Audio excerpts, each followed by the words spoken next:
카스트로프가 처음으로 국가대표팀 합류에 대한 이야기를 직접 했거든요. 물론 한국 국가대표팀에 대해서 부정적으로 이야기할 리는 없겠지만 처음으로 카스트로프가 국가대표팀 합류에 대해서 이야기했다는 것이 굉장히 긍정적이겠죠. 일단 심지어 한국에 체류하다가 인터뷰를 하게 됐어요. 어떤 인터뷰였냐면 일단은 궁금해하는 한국 팬들을 위해서 어떤 포지션에서 뛰는 선수냐라고 이제 물었더니 나는 모든 포지션에서 다 뛸 수 있다. 2년 전에는 5백에서 오른쪽 윙백을 맡았었고 최근에는 6번이나 8번 롤에서 뛰었었다. 그러니까 수비형 미드필더나 혹은 뭐 박스 투 박스 미드필더처럼 뛰었었고 최근에는 공격적인 역할을 맡아서 왼쪽 공격형 미드필더로도 나왔었다. 완전 윙어는 아니지만 약간 왼쪽에 치우친 10번 롤 같은 역할이었습니다. 그리고 개인적으로는 미드필더가 최적 포지션이라 생각하고 중앙이나 공격형 미드필더 같은 역할이 나의 베스트 포지션이다. 그리고 수비 라인 앞에 수비형 미드필더가 아니라 두 명의 미드필더 중에 한 자리에 서게 된다면 이 자리도 괜찮냐?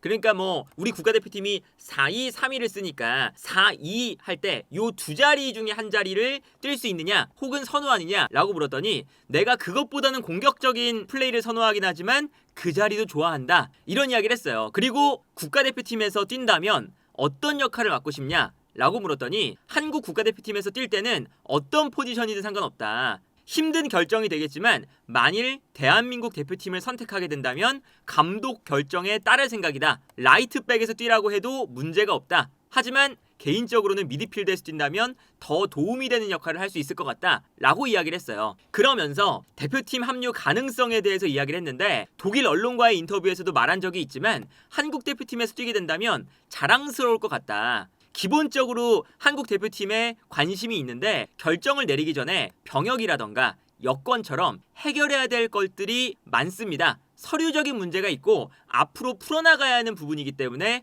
현재로서는 확답을 드리기 어렵다. 그리고 대한축구협회에서 접촉해 온 적이 있냐는 질문에는 접촉해 온 적은 있지만 지금 딱히 내가 말할 수 있는 건 없는 상태고 지난 3월 같은 경우에는 나에게 직접적으로 연락 온 적은 없었다. 3월 당시에 이제 여러 가지 기사들이 나왔었는데 그때는 매니저와 어머니가 연락을 주고받으면서 이야기가 나왔던 거다. 그래서 한국 팬들이 이제 늘상 여러 가지 이제 한국으로 와달라라는 얘기를 하는데 아직은 조금 더 기다려야 되는 상황이다. 그러면서 분데스리가에 한국인 선수들이 많은데 그 중에서 인연이 있거나 혹은 본받고 싶은 선수를 물었을 때는 뭐 당연히 손흥민 선수가 이제 과거에 분데스리가에서 뛰었었으니까 본받고 싶고 여기에 더해서 바이에른 뮌헨에서 좋은 시즌을 보낸 김민재, 마인츠의 이재성 같은 선수들도 정말 좋은 시즌을 보내고 있다. 그리고 분데스리가에서 뛰는 한국인 선수들이 많은 상태인데 내가 그 다음 주자가 되면 좋겠다. 분데스리가에서 뛰는 한국 대표팀 선수가 되면 좋겠다 라는 그래도 인터뷰를 했어요. 물론 이제 이렇게 긍정적으로 이야기한 것은 좋아 보이긴 하지만 결국에는 카스트로프가 이런 현실적인 이야기도 했습니다. 한국 대표팀에서 뛸 가능성이 얼마나 있을까? 최근까지는 U21 대표팀 소속으로 독일에서 뛰었는데 대한축구협회에서 A 대표팀 합류를 요청하면 어떻게 받아들일까? 라는 물음에는 아직까지는 확정된 건 아무것도 없다. 중대한 결정이고 도와주는 분들과도 이야기가 되어야 된다. 그리고 어디든 A 대표팀에 발탁된다는 건 자랑스러운 일이지만 어떤 결정을 내릴지는 아까 이야기가 나왔었던 여러 가지 뭐 서류 문제 이런 것들이 있기 때문에 말을 할 수가 없는 상태다. 그리고 3월에 이제 홍명보 감독이 카스트로프가 국가대표팀에 합류하기는 이른 상태다라고 얘기를 했는데 그때 당시에 약간 이제 홍명보 감독이 좀 이르다. 경기력적으로도 아직은 지켜봐야 된다. 이런 얘기를 했어요. 근데 그 이야기에 대해서는 홍명보 감독이 저를 팀에 소집할 수 없는 상황이었다는 것을 일단 이해하고 있다. 그리고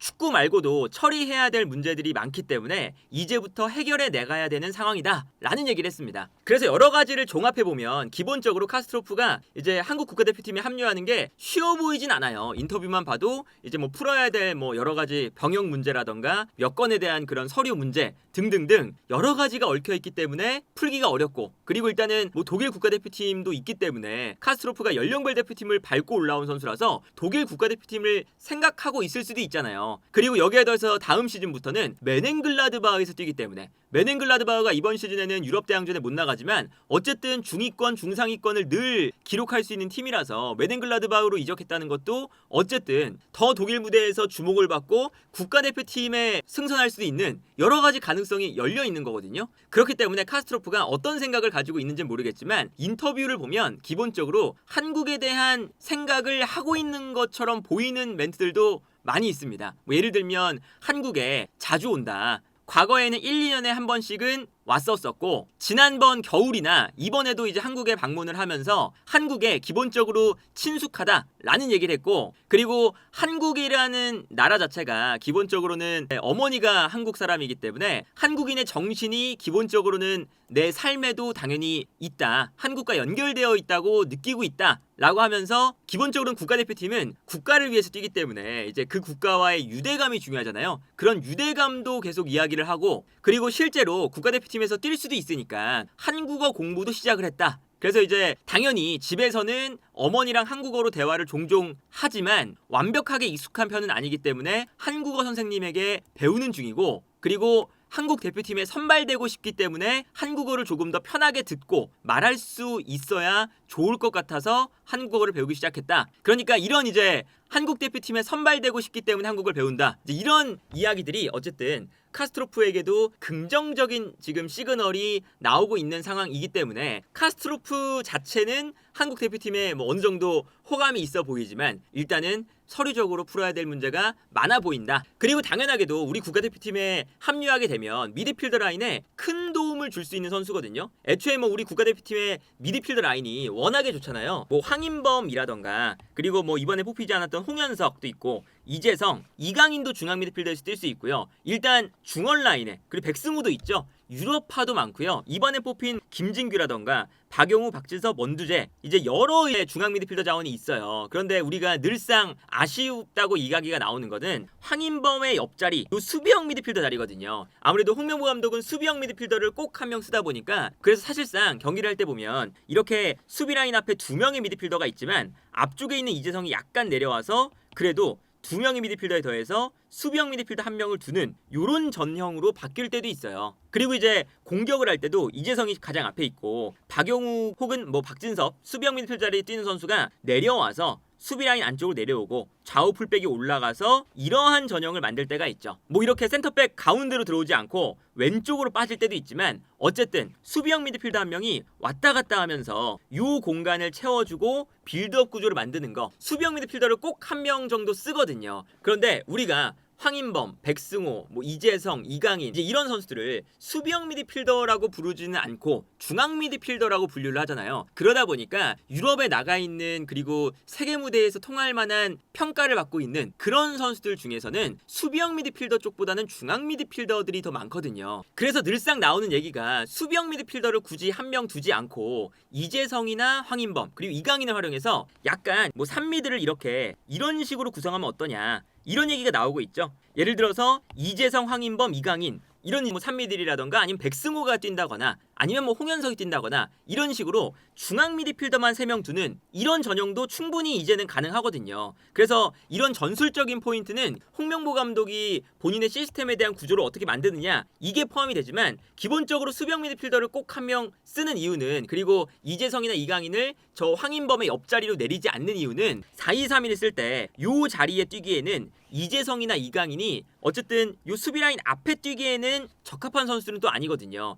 그런데 카스트로프가 합류하게 되면 카스트로프는 요 자리에서도 뛸 수가 있다는 거죠. 그래서 수비 라인 앞에 뛰면서 홍명보 감독이 선호하는 완벽한 뭐 수비형 미드필더 라고 볼 수는 없겠지만 이 선수가 수비라인 앞에서 이 두 자리 중에 한 자리 또 충분히 뛸 수 있어요. 그래서 아까 이야기했던 게 바로 여기거든요. 3선에 2명의 미드필더가 배치가 될 때 그 중에 한 자리에서도 뛸 수가 있냐? 내가 그것보다는 조금 더 공격적인 선수지만 그 자리도 좋아한다 라는 얘기를 했거든요. 요 자리에서 이제 뭐 예를 들면 이제 과거에 우리가 비달이라던가 캉테 이런 선수들을 생각하면 이 선수들도 전진하는 것을 굉장히 좋아하긴 하지만 중앙 미드필더 라인 특히나 캉테 같은 경우에는 첼시에서 3-4-3 전형의 두 명의 미드필더 중에 한 자리에서 뛰는, 기본적으로 활동 반경을 많이 가져가면서 수비와 공격을 오르내리는 이런 역할을 맡았거든요. 그렇다면 우리가 완벽한 수비형 미드필더는 아니지만 카스트로프를 황인범의 짝으로 기용할 수도 충분히 있다는 거죠. 그래서 카스트로프가 들어오게 된다면 우리가 그토록 고민하고 있는 수비형 미드필더에 대한 고민을 어느 정도는 해결을 할 수 있어요. 그래서 이 선수의 플레이 스타일을 보면 지난번에도 영상으로 한번 이제 말씀을 드리기도 했었지만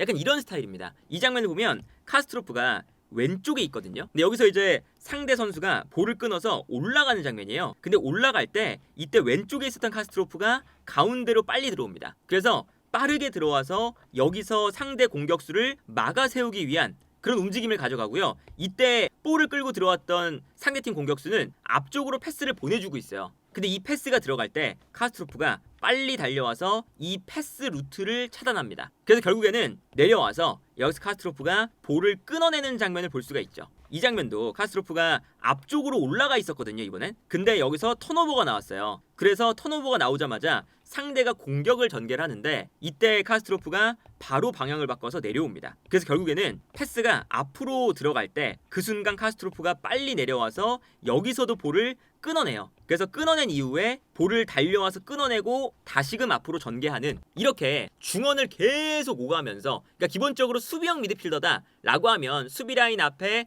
자리를 지키는 이런 유형의 스타일이지만 우리가 캉테라던가 비달 이런 선수들도 수비형 미드필더라고 보진 않잖아요. 경기장을 계속 돌아다니면서 수비 라인 앞에서 볼을 끊어내고 볼을 탈취해 오는 이런 유형의 선수거든요. 그러다 보니까 카스트로프도 이렇게 많이 뛰면서 올라갔다가 내려왔다, 그러면서 이제 중원 싸움에 가담을 하는 이런 플레이를 즐기고, 그리고 우리가 늘상 국가대표팀에서 고민하는 게 손흥민이 너무 내려올 때가 있다. 그러니까 미드필더 라인에서 볼이 전진이 안 되니까 내려와서 볼을 받는다. 이런 장면들 꽤 많이 나오잖아요. 그러니까 우리가 수비형 미드필더 자리에서 뛰는 뭐 박용우 선수라던가 황인범 선수라던가, 특히나 뭐 황인범 선수는 볼을 전진시키는 능력도 좋긴 하지만 박용우 선수 쪽에서는 아무래도 볼을 전진시키는 유형의 선수는 아니거든요. 근데 카스트로프는 기본적으로 측면에서도 뛰었고 심지어는 윙어로도 뛸 수 있는 선수다 보니까 드리블 능력이 좋습니다. 예를 들면 이렇게 볼을 내려와서 상대의 볼을 뺏었어요. 뺏은 다음에도 바로 볼을 끌고 돌진을 하기 시작해요. 약간 이제 이 선수가 캉테과거든요.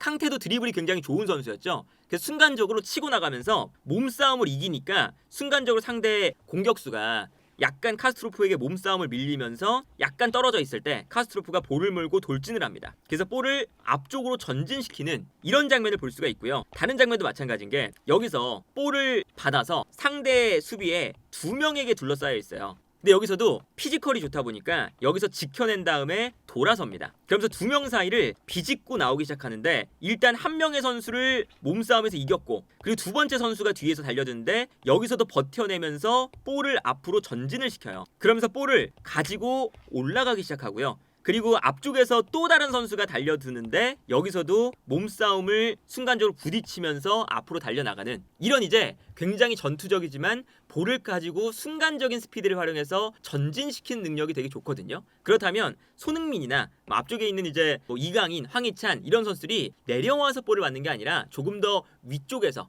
볼을 가지고 전진시켜주니까 편안하게 공격 지역에서 볼을 받을 수 있는 이런 장점까지 더해줄 수 있는 선수다. 그래서 당연히 우리 국가대표팀에 합류를 하게 된다면 두말할 나위 없이 도움이 될 수 있을 만한 선수고, 본인이 이제 인터뷰에서 얘기한 거 보면 분명히 국가대표팀에 대한 긍정적인 생각은 있어 보이는데 여기서 이제 중요한 건 과연 이게 현실이 되느냐, 현실이 될 수 없느냐, 이제 여러 가지 서류 문제도 당연히 생각을 해야 되다 보니까, 그리고 당연히 병역 문제는 또 빼놓을 수 없는 것이잖아요. 이제 그러다 보니까 카스트로프의 합류가 그렇게까지 100% 확정이다, 매우 유력하다 이렇게 표현할 수는 없지만 카스트로프 자체는 긍정적으로 대표팀을 생각하고 있다라는 게 그래도 이제 이번 인터뷰에서 확인이 되었기 때문에 그런 부분은 그래도 긍정적으로 평가할 수 있지 않을까 싶습니다.